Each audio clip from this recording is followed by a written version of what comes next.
Някой ма е вдигнал амвона нещо нагоре.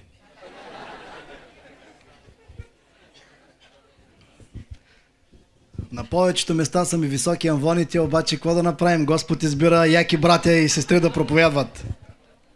Хайде, приятели, да се помолим. Господи, Ти си тука. И всеки, който от нас идва да Ти помага, когато Ти говориш на нас. Идва да Ти помага, когато Ти отваряш сърцето си, да откриеш и онази страна от себе си, която още не сме разбирали.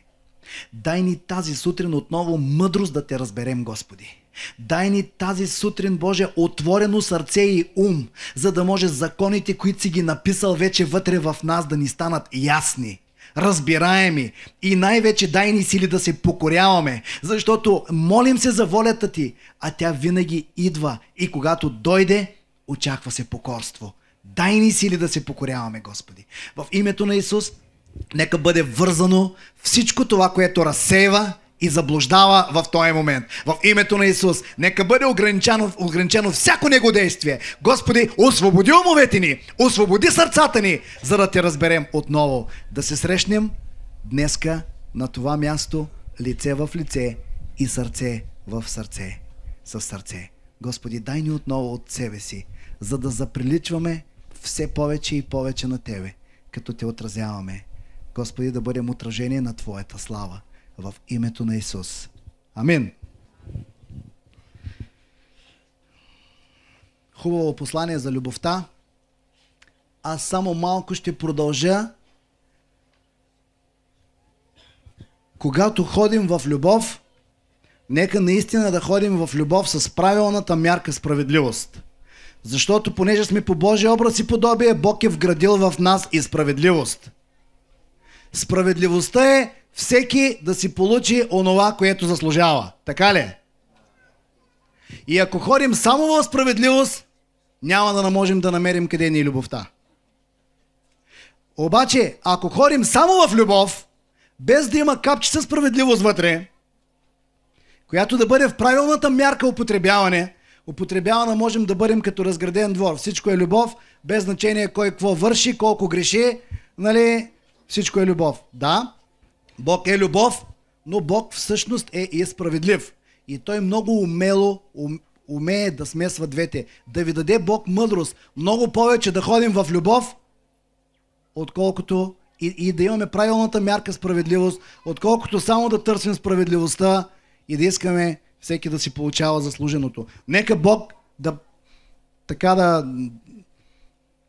дава тая справедливост, а ние повече да ходим в любов. Нека да бъде така. Вярвам, че помним това, което беше и снощи, и вчера това, с което ви говорих. Днеска продължаваме отново с темата за олтара в нашия живот. Вчера започнах с две неща, които определят човека. Неговото търпение, когато няма нищо. Можете ли да търпите, когато няма нищо, а? Ами, Пейчо, той имаме ли избор? Нали? Ми няма избор. Търпим и се молим. Търпим и се молим. И неговото поведение, когато има всичко. Днеска продължаваме. Искам да ви кажа още две важни неща, върху които така ще градим. Отново сме тук да си кажем истини. От това място Бог е избрал да се говори истината. Истината боли веднъж, а лъжата цял живот. Какво искате? Да ви говорят истината въпреки болката или скритата болка на лъжата да остава и когато я научите след това да отвори такава рана, че за някои все още раните ви от лъжи не са заздравели. По-добре ли е истината? Така че ще казваме тук истината и дай Боже всеки да я казва такава каквато я. Такава каквато е. Никога не забравяйте за тези три типа хора, които Бог е поставил в живота ни. Първите са тези, които ви помагат в трудни ситуации. Имам такива приятели и все още ги имам. И слава Богу за приятелите. Вторите са тези, които ви изоставят в трудни ситуации. Слава на Господа за тях! Защото тогава разбираш Господ колко е велик и как въпреки тези хора той пак има резервен вариант за тебе. А всъщност тези хора са били резервни му вариант. Веднъж говорих на едно място и ме попитаха, не можа ли Господ така да направи, че Адам и Ева да не я оплескат работата и да трябваше Господ там да мисли разни варианти. Хора, резервният вариант беше Адам и Ева да не оплескат работата.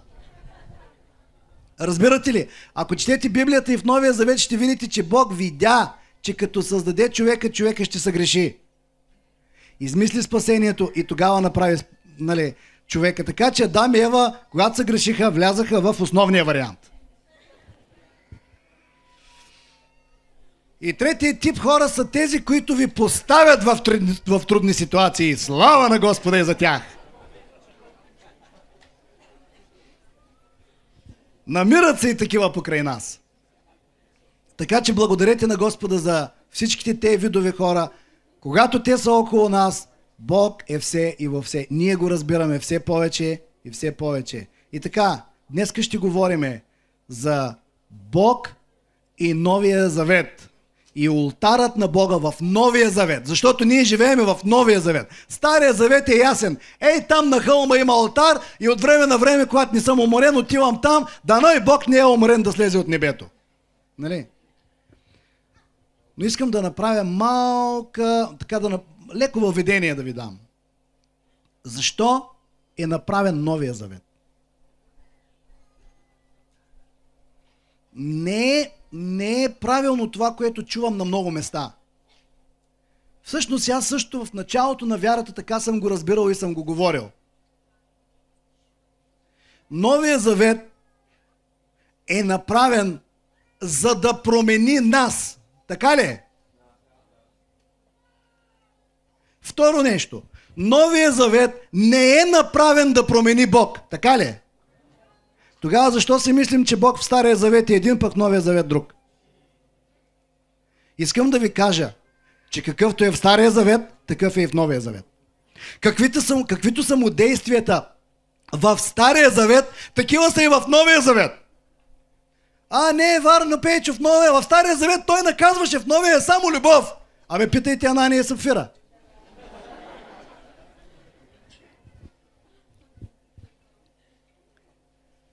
Следващо важно нещо. Кръста на Господ Исус Христос ни спасява за вечен живот. Там са ни простени греховете, но не ни променя. Не, това не е ерес, защото искам да чуете и другото, което ще ви кажа, да го балансираме. Ако само това кажем и оставим така, може да стане ерес. Кръста на Господ Исус Христос абсолютно 100% ни спасява, защото там е изработено спасението ни и когато ние отидем пред Бога и пред кръста на покаяние, ние получаваме вечния живот. Но не сме променени. Познавате ли спасени хора със стар характер? А ако не познаваш, погледни се в огледалото. И не казвай, брат Пейчо, погледна в огледалото и видях сестра ми. Нали? Не. Ето още една гледна точка на благодатта. Спасението на кръста събира Бог и човека, за да може Бог и човек да заживеят заедно. Човека с простените грехове, но още не променен. Бог и човек да заживеят заедно, за да може Бог да използва целия живот на човека да го промени. Ало! Вижте колко бързо църквите стават съвършенни вече. Искам да ти кажа, че твоята църква може да не е съвършенна, но върви към съвършенство. Ти може да не си съвършен, но вървиш към съвършенство. Така че това е още една гледна точка на благодатта. Непроменимия Бог се събира с много променливия човек. И когато събереш непроменимото с променимото, кое се променя? Та искам да кажа едно послание на тези, които с молитвите си искат да променят волята на Бога, искат да го променят. Не можете, ще се сблъскате в духовна стена. Не можете. По-скоро, ти и Бог сте събрани заедно, Бог да промени тебе. И повярвай ми, имаш на разположение цял живот. Така, скъпи съпруго, е и за твоята съпруга. Бог е дал цял живот и на тебе и на нея да я промените заедно.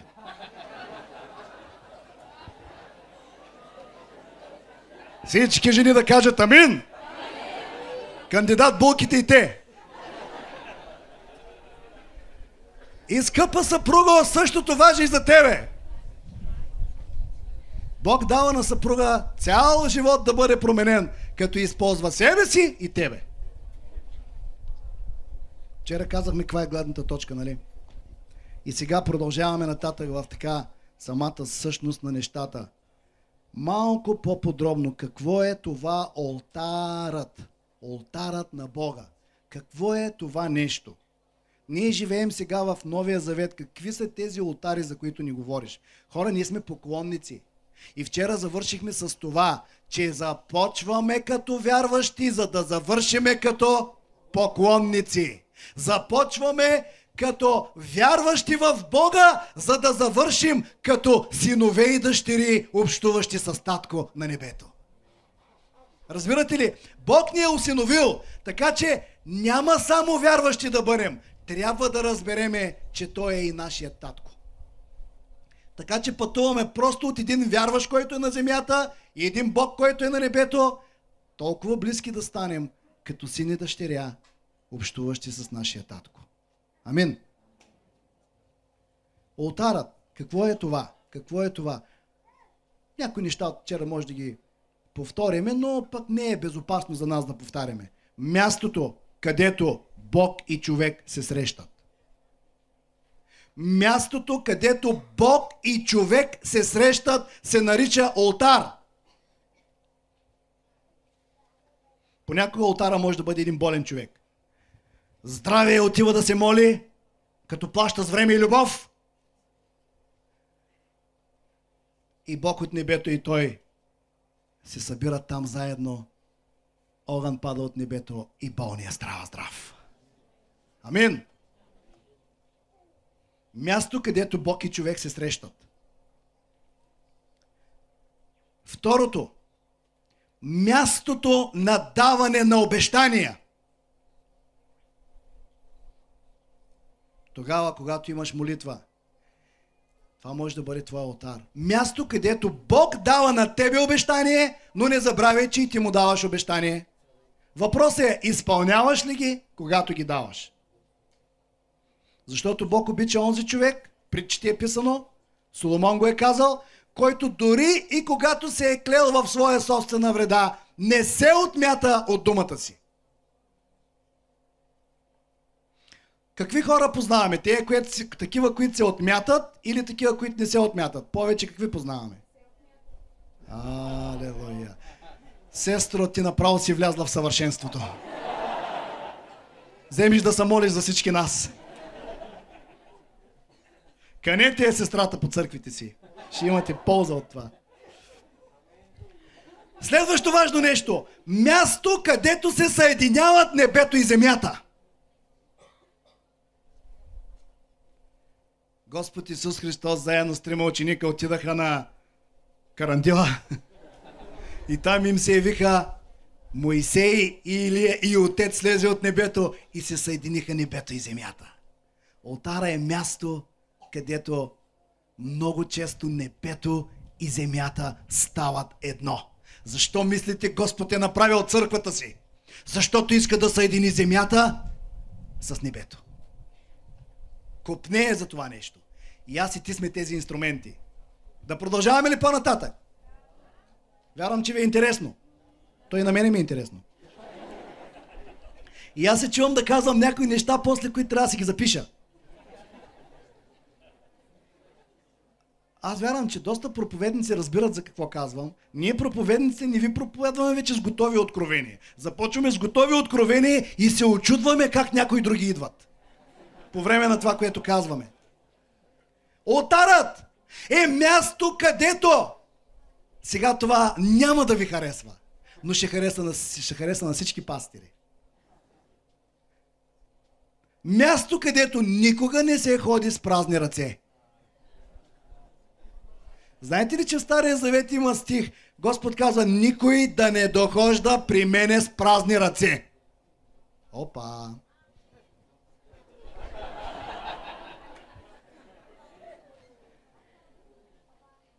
Трябва да отидеш с нещо.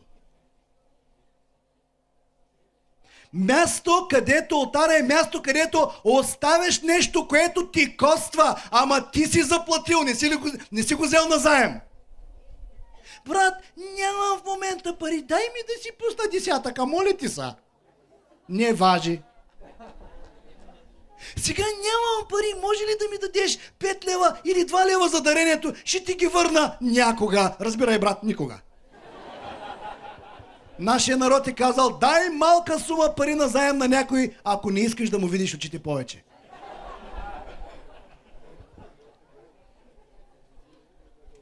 Някои знаят за какво става въпрос, нали? Има ли хора, които ви дължат малка сума пари? Дали ги срещате всеки ден, а? О, какво разправиш? Олтара е място, където оставяш нещо, което обаче ти коства, ти си го изработил. Ти си го произвел, ти си направил нещо. Може нищо да нямаш. Коства ти време. Коства ти усилие. Нещо, което е твое дело.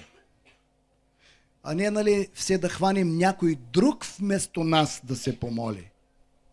Айде, ти се помоли, защото аз бързам сега. Ма да не забравиш за мен, нали, за това. Първо, второ, трето, четвърто, пето, нали, примерно 10 минути обяснява за какво да се молиш за него и после си отива. 10 минути да бяхме се помолили заедно, бе, човек.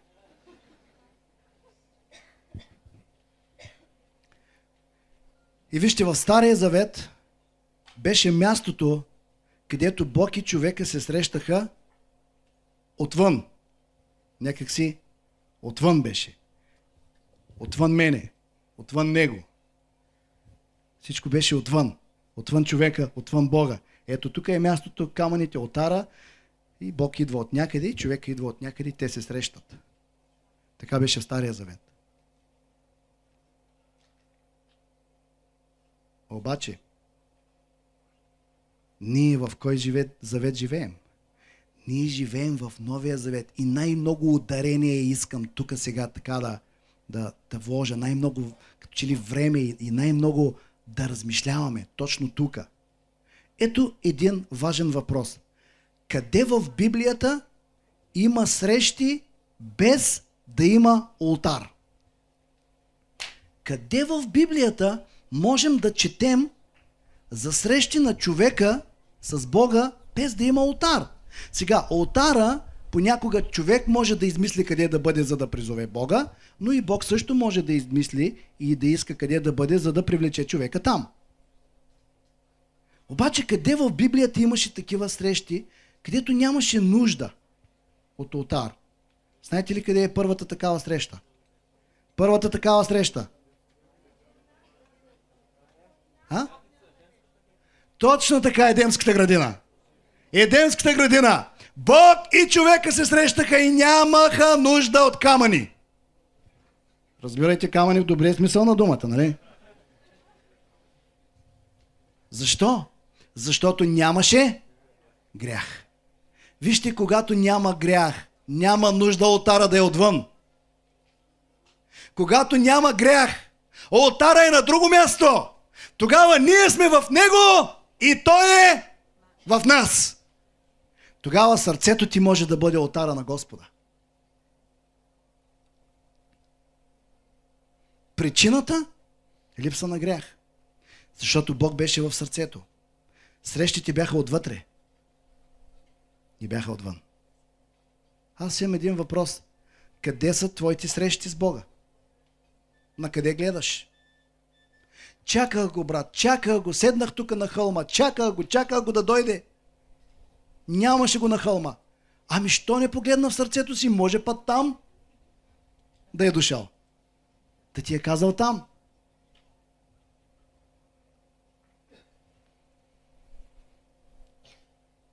И сега, освен в Едемската градина, къде на друго място има такива срещи? Навсякъде в Новия Завет. Навсякъде в Новия Завет. Откакто църквата преживя гонение в Йерусалим, хората навсякъде отидоха и навсякъде се молиха на Бога. Защо? Защото където и да отидеха, носеха Бог в сърцето си. Където и да отидеха. Защо? Защото както беше невинен първия Адам, ние си мислим, че Библията и историята са погребали завинаги първия Адам. Първия Адам, как можа да го направи? Първия Адам, той е една вечна история. Не е вечна история. Като отидем на небето, ще го видим. И може би ще му задам въпроса, кажи ми сега, как стана тая работа? Какво толкова видя в жена ти? Че й повярва, нали? Няма нужда да го питам, и аз вярвам за много неща на моята жена. Ако вярваш на жена ти, за какво си се оженил за нея? Образа на първия Адам. Господ Исус Христос беше наречен последния Адам. Защо? Защото беше безгрешен като първия, но за разлика от първия си остана безгрешен. Разбирате ли? И затова той казва, никой не може да ми вземе живота. На безгрешен човек живота не може да му бъде отнет. Той не може да умре, защото греха няма власт над него. Смъртта влезе след греха. И първите двама щяха да си живеят вечно, ако не бяха съгрешили. Бог не е имал на ум да направи човек, който да живее 1000 години да умре. Бог е имал винаги в ума си да направи човек, който да живее вечно. Амин. И понеже дойде греха и първият Адам загуби живота си, Бог взима този образ от преди съгрешаването. И в 5 глава, ако не се лъжа, в Римляните пише и го направи образ на бъдещето.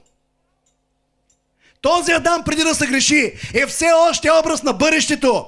И Бог започна да работи онова, което първия изгуби, чрез последния, всеки един от нас отново да го има. Какво да има? Невинен в очите на Господа. Как? Като ви простя греховете и беззаконията. И сега, когато ние сме приели Господ Исус Христос и имаме покаяние и ходим с Него, Бог гледа на нас, както на Него тогава. Ние пред Него сме положение на невинност. В Новия Завет няма такъв странен хибрид, като простен грешник. Такова нещо не съществува. Така че аз не го проповядвам вече от години. Поправих се. Няма какво си простен или грешник. Ами простен грешник. Как си простен, а па грешник? Ти сега преди малко покая ли се? Да. И сега какво си ми простен? Грешник. По-скоро ние сме хора, на които Бог е простил греховете с опция, че може и да съгрешим. Не ви се вярва май това нещо, а? Всеки един от нас има опцията, че може да съгреши. Вътре в софтуера не е вградена. И дили трудно ще се оправи там.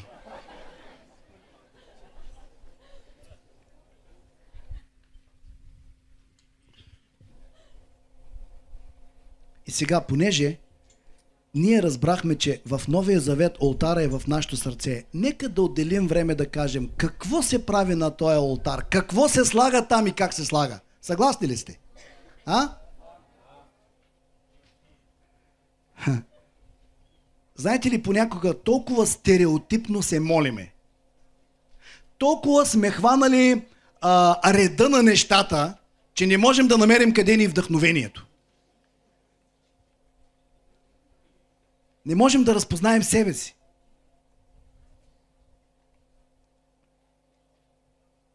Олтара в твоето сърце е мястото, където и ти и Бог си разговаряте и можете да се срещате. И какво имаш право да сложиш там? И какво става там всъщност? Едно от нещата, което можеш да сложиш там, е любов към някой, който е болен. И ако тя е болна, аз мога да сложа на олтара любов към нея и време да й дам.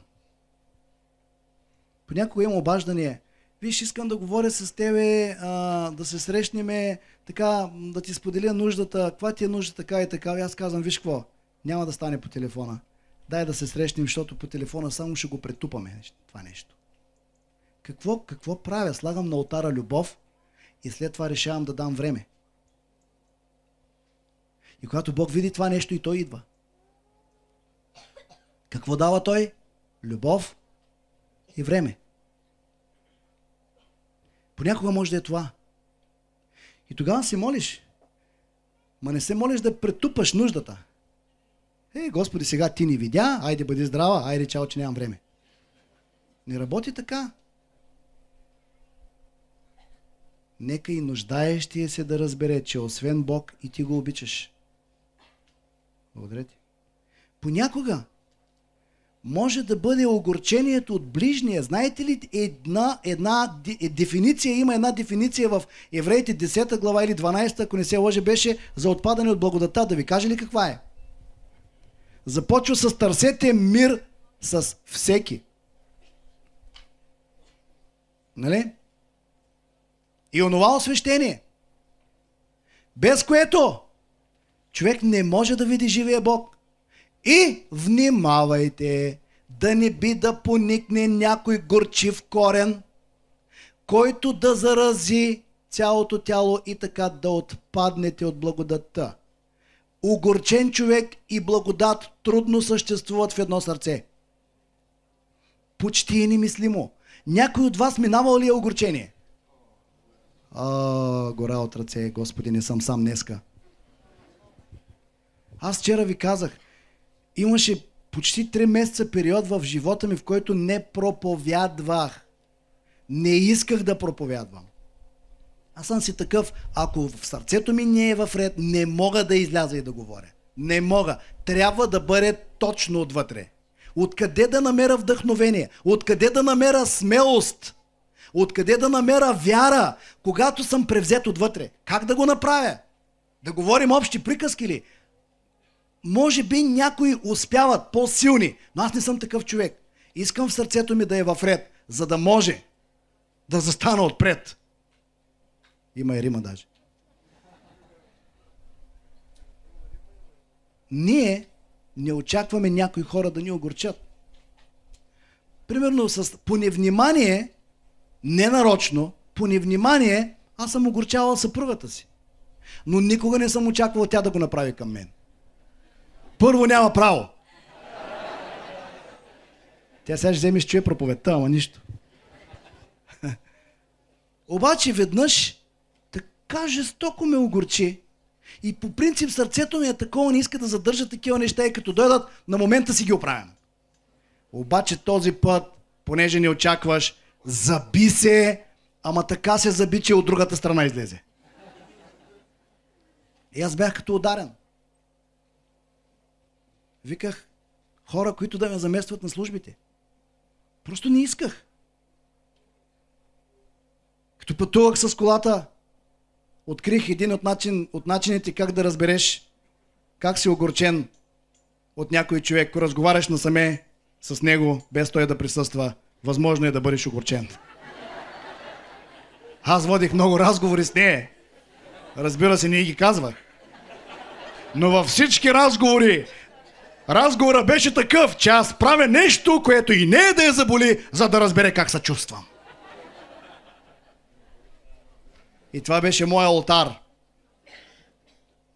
Докато накрая не казах, Господи, и се молех тая болка да се махне, и казах, Господи, употребил си ме толкова пъти, други хора да се освобождават, що с мен не работи сега тая работа? Каквото знам, прави и не става. И казвам, Господи, какво правим? И започнах да търся. И започнах да му споделям, Боже, боли, не мога да служа. Пък даже и не искам в момента.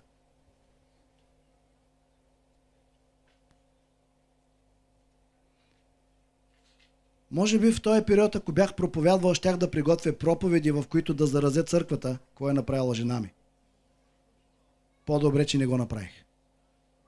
Защото понякога Има проповедници, които са огорчени и те заразяват с проповедите си. Казах понякога. Знам, че това се случва рядко, но знам, че се случва. Не е добре. Вярващи са ми казвали, как когато са имали разговор, след това виждат следващата проповед, какво става. Не е добре. Какво да направиш? Прощаваш на човека, че така ти е разбрал и продължаваш напред. Това не означава да напуснеш църквата и да му обърнеш гръб. Не е това Божието Слово, не е това любовта на Бога. И аз започнах да прощавам. Започнах на олтара си да слагам прошка днеска, прошка утре, прошка други ден, ден след ден прошка, Господи, прощавам за тези думи. И започнах да описвам на Бог. Ей, това слагах на олтара. Дадах време и започнах да слагам там всичко онова, което чувствам вследствие на това огорчение.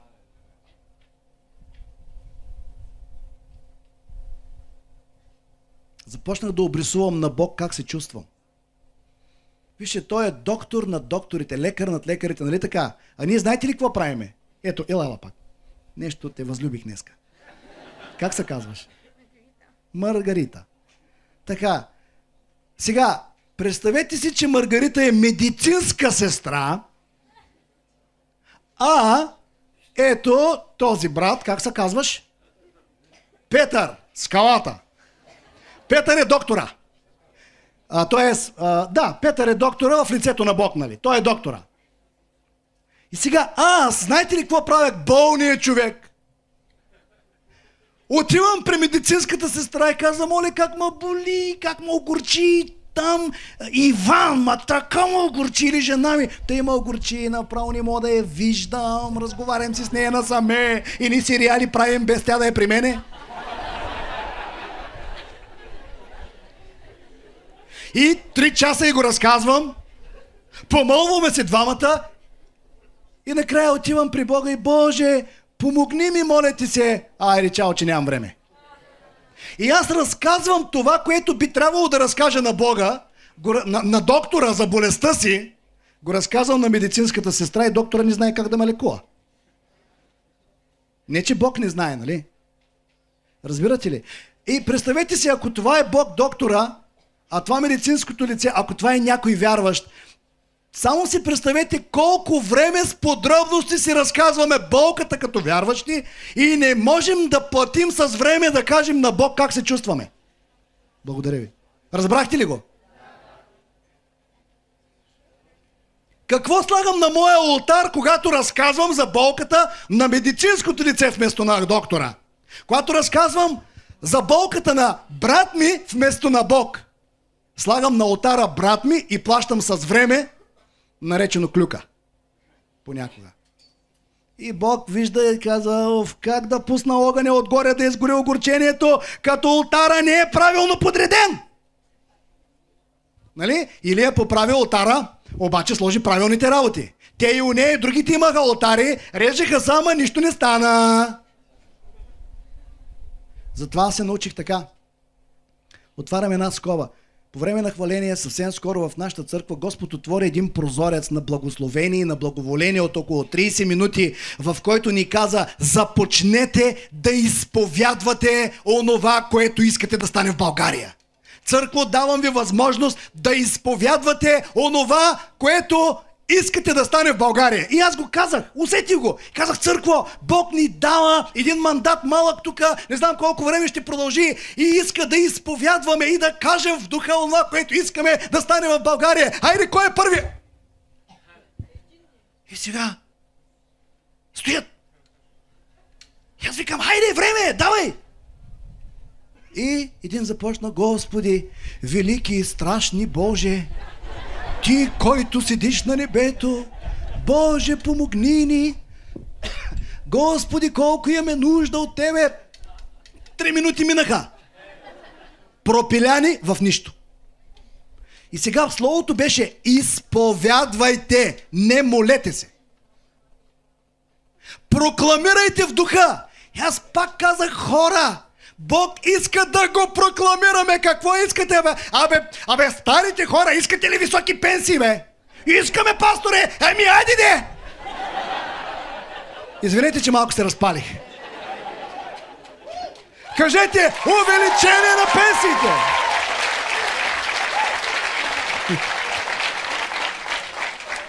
Бог искаше да сложим нещо на олтара и той просто да пусне огъня и да каже да бъде. Нали? Обаче ние почваме стандартно. Стандартно. На ниски обороти. Вечната първа скорост. Ние знаем само първа задна. Първа задна.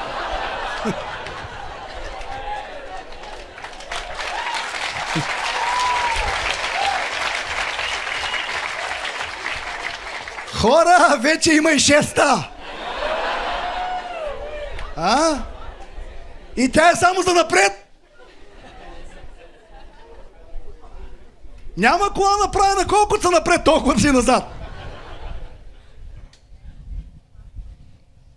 Божието царство не е като Еленовото, 3 напред, 2 назад. Божието царство, апостол Павел каза, ние сме от онези, които върват напред и се спасяват и не гледат назад. Амин! Половината време мина да обясним какво Господ иска и накрая тук-там казахме някои работи. И слава Богу, справихме се.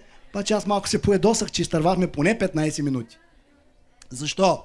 Защото не можем да усетим това вдъхновение, което Бог дава и да го употребим какво Той иска. Той отвори един олтар.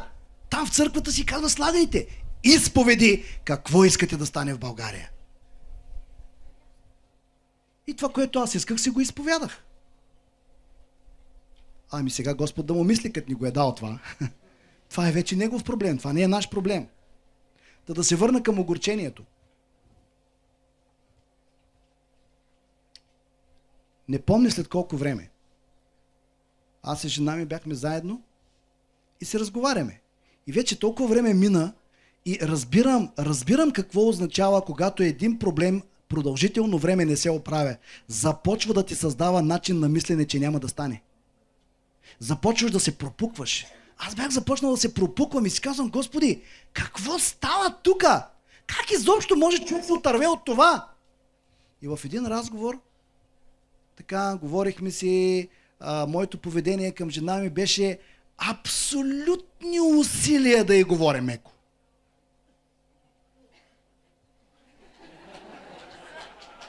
Казвам ви, усилия да й говоря меко. Ей така, стомаха си стягах. Добре, скъпа.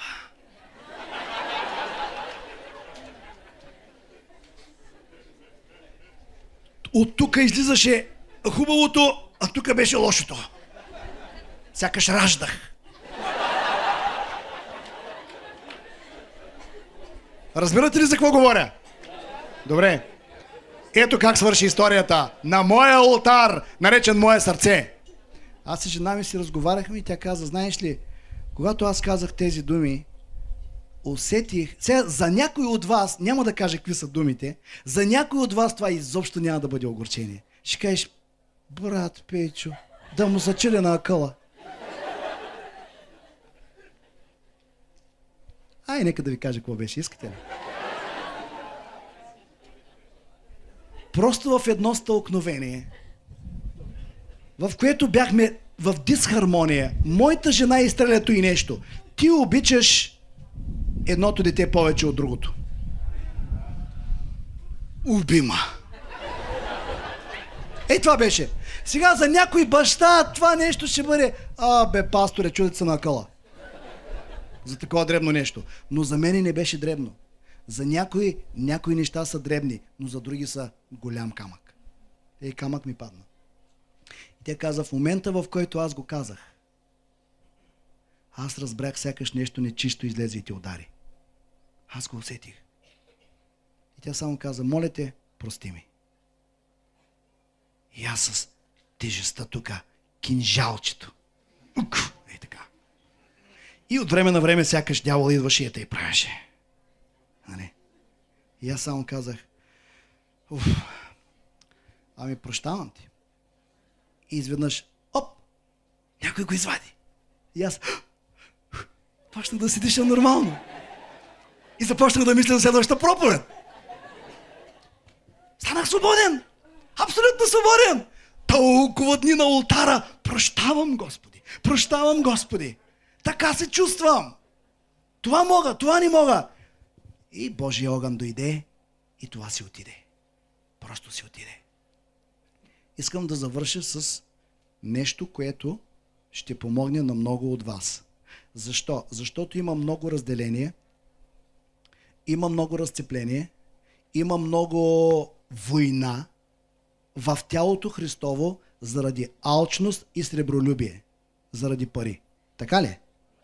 Така, следващото нещо, което ще ви разкажа, как да слагате на олтара алчност и сребролюбие, е да ни бъде за поука. И искам да си разкажа моя история, защото разбрах, че понякога, не винаги, но понякога трябва да проверявам някои истории, когато някои ги разказват.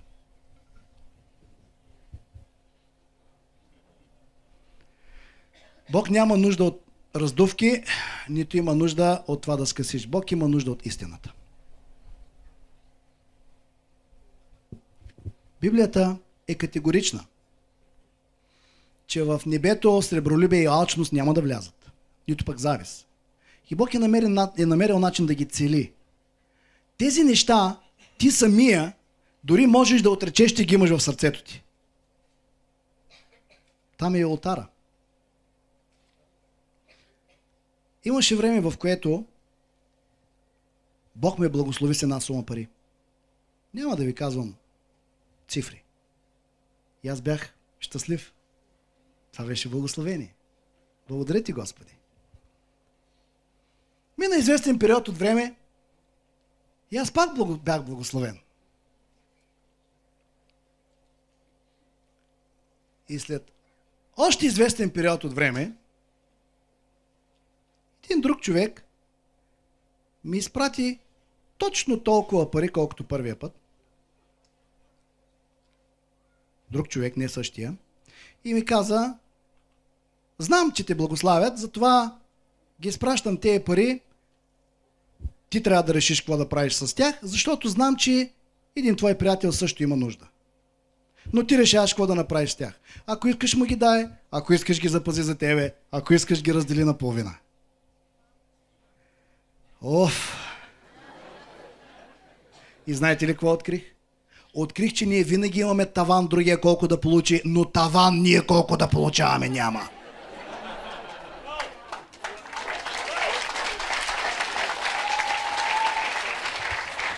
Нали искате истината? Вие си мислите, че ние проповедниците нямаме борби? А? И казах го веднъж това нещо в църквата и един от вярващите каза, да, пасторе, ние просто мислим, че Бог те носи на ръцете и ти снася. Казвам, какво снася, цали? А? Не е така, ние живеем живот на вяра. И аз започнах.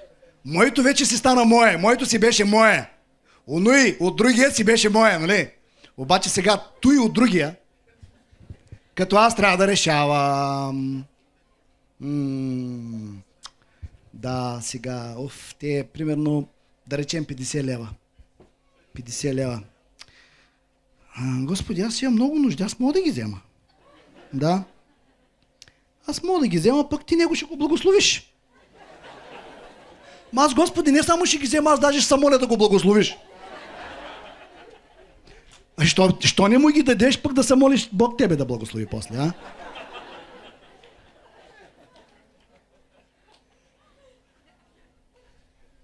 И започна борбата. Добре, Господи, 50-50 става работа по-добре, ама дали няма да съм му много от 25 лева? Не се смей. Защото на мен са ми малко 25 лева, обаче на него пък може да съм му много. Нашето винаги е малко, когато трябва да дадем на другия ули, колко много дадах. Нали? О, Господи, пък 15 да взема 35 да дам, това направо е немислимо. И малко или много, първия път стана подялба. И аз видях, че нещо има в моето сърце. И казах: Господи, ето това преживявам в сърцето. Бам на олтара. Господи, това дали е алчност? Боже, това дали е сребролюбие? Не смея да го призная, ама ако е такова нещо, слагам го на олтара. Убий го! Някои се стреснаха. Убийте едва 50%! Защото после като дадах цялата сума, трябваше да убие и другите 50%. И след известен период от време ми беше толкова леко. Откъдето каквото и да дойде, за който и да дойде, толкова лесно се дава. Дай, на ти. Защото вътре е убито, защото е смачкано. Защо? Защото е поставено на олтара, признато, че е така. И ако вие сами не го направите, защото Бог ще ви опита с пари, да знаете, ще ви опита. Ако вие сами не го направите, други хора ще дойдат да ви кажат за сребролюбието и за алчността и тогава може да им се разсърдите. По-добре да стане отвътре, отколкото да дойде борбата отвън. Не е ли така? Така че ето къде е олтара в Новия Завет, приятели. Понякога, ако не можеш, извикай някой приятел. Сподели му. Библията казва: изповядвайте един на друг греховете си и молете се един за друг, за да изцелеете. Ма преди молитвата е: изповядайте, ма не едни на други. Или един на други. Един на друг. Един човек намери, който да те разбере. И направете олтара там. И служете неправилното нещо. И искайте да падне огън, Господ да го изгори. Казвам ви, Бог здраво гори. Няма нищо по-хубаво от това сърцето да бъде свободно. Няма нищо по-хубаво от това сърцето да бъде свободно. Свободният човек е силен човек. Вярвам, че разбрахте къде се намира олтара в Новия Завет и какво трябва да слагате там. Дори с тези две истории, това беше само началото, което можете да разберете. Ако искате, сложете там приятелство, от което страдате. Ако искате, сложете там света. Ако искате, сложете там борбата, която водите. Ако искате, сложете там болестта. Господ Исус Христос навсякъде правеше олтар. Прокаженият човек стана неговия олтар и той го изцели. Като преди това той и Отец бяха в съгласие за изцелението на този човек. Съобщиха му за Лазар.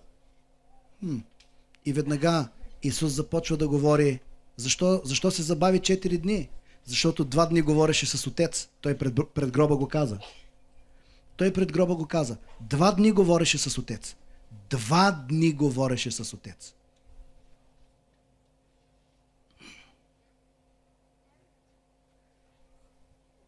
Отче, ще ме послушаш ли? Ти винаги ме слушаш. Отче, да го възкресим, прослави името ми. И докато Отец не каза да, той не тръгна. Обаче някак си Отец малко късно каза да. И той умря. И докато отиде, даже се вмириса. Но Отец беше казал да. Много проблеми миришат, но ако Господ е казал да, живота идва.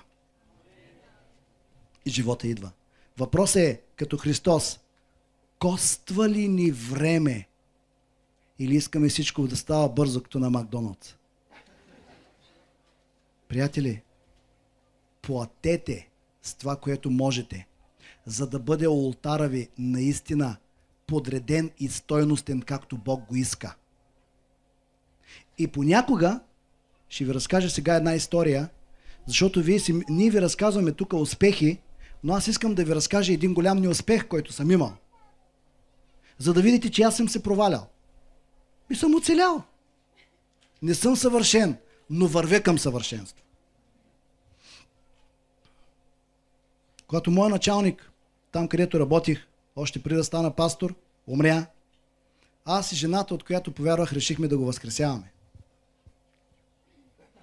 И започнахме да се молим, и да се молим, и да се молим. И ден и половина се молим, и се молим, и се молим. И толкова... Вижте, ние искахме да направим олтар. Искахме това място там, тая стая, където е умрял, да стане олтар на Господа.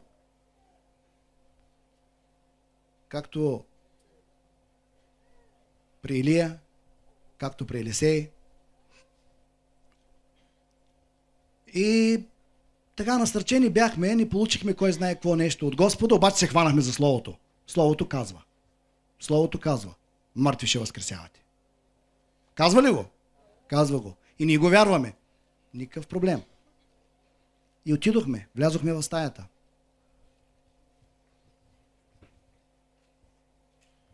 Това беше студен период.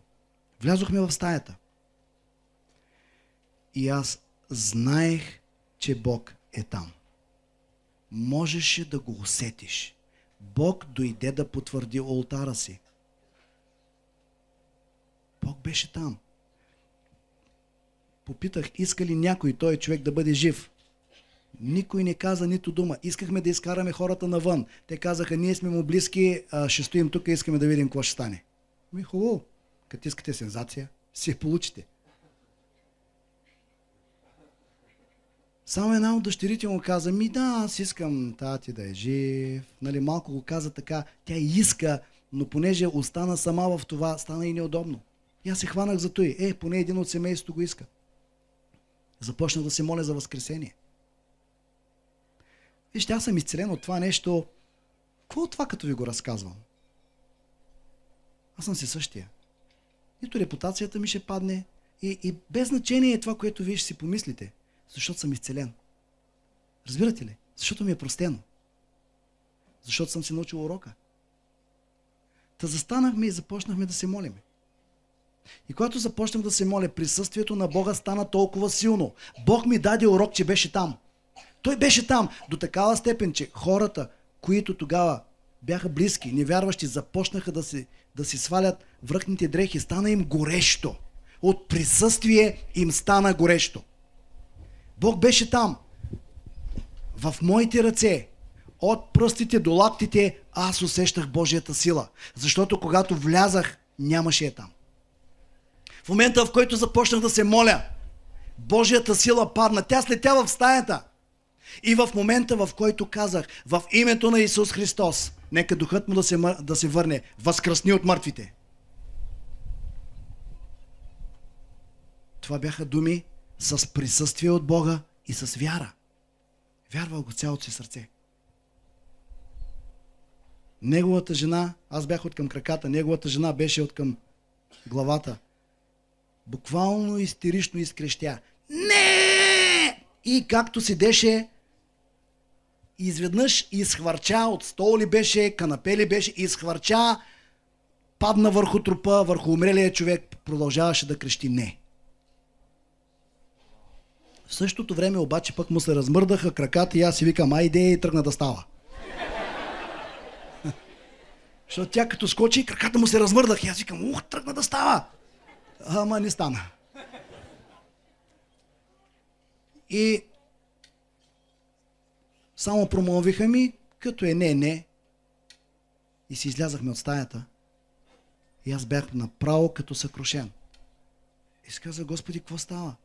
Как е възможно молитвата да те докара, а да не я изпълниш?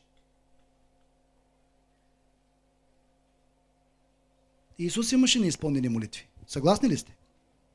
Ама там присъстваше ли отец? Присъстваше. За чашата. Помните ли?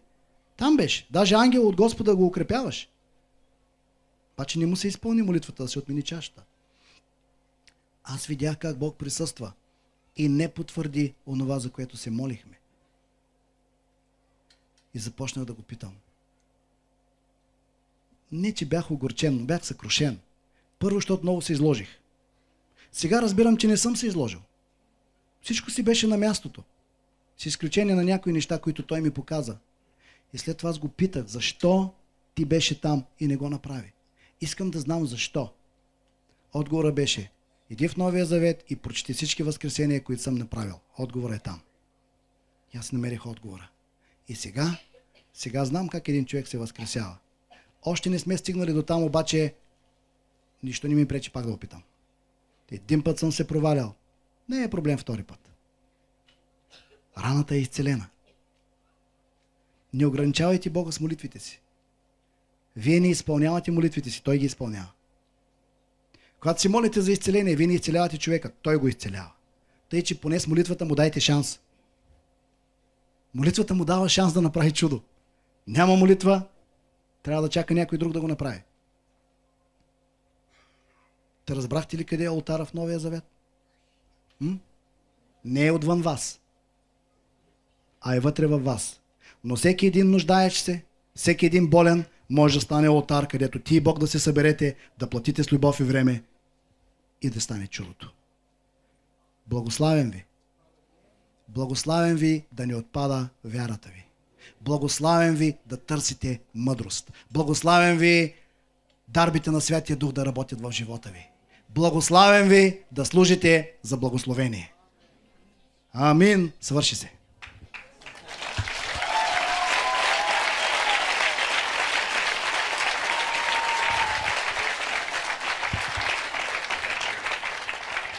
Господи, благодарим Ти за нашия брат Пейчо.